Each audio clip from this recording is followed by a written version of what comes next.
ఫైనల్గా మనం వేలూరుకి అయితే రీచ్ అయిపోయినాం. అరౌండ్ 6 ఏమో రీచ్ అయిన ఉండే. ఇంకా ఫస్ట్ అయితే మేము టెంపుల్కి వెళ్ళి దర్శనం చేసుకున్నాం. వచ్చినాక ఈ పార్కింగ్ వీడియో తీస్తున్నాను అనమాట నేను. యాక్చువల్గా ఫోన్స్ అలా లేవు వేలూరు గోల్డెన్ టెంపుల్ లోపలికి, అందుకే ఇంకా బయట వ్యూ చూపిస్తున్నాం.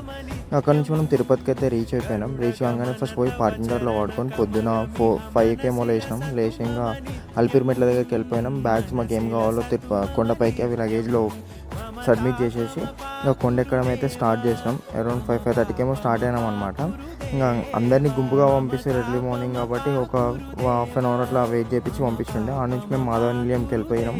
అక్కడనే తలనీళ్ళు ఇచ్చేసుకొని మళ్ళీ మనం ఫుడ్ కూడా అక్కడనే ఫ్రీగా పెడతాం అనమాట. ఫ్రెష్ అప్ అయిపోయి మళ్ళీ దర్శనంకి అయితే వెళ్ళిపోయినాం అనమాట. సర్వదర్శనంకి వెళ్ళినాం. అరౌండ్ మాకు ఒక 10 hours పట్టింది దర్శనం కావడానికి. దర్శనం అయిపోయిన తర్వాత మళ్ళీ శ్రీకాళహస్తికి అయితే వెళ్ళిపోయినాం. అక్కడనే మార్నింగ్ పడుకొని ఈవినింగ్ దర్శనం చేసుకొని రిటర్న్ ఇంటికి అయితే స్టార్ట్ అయిపోయినాం.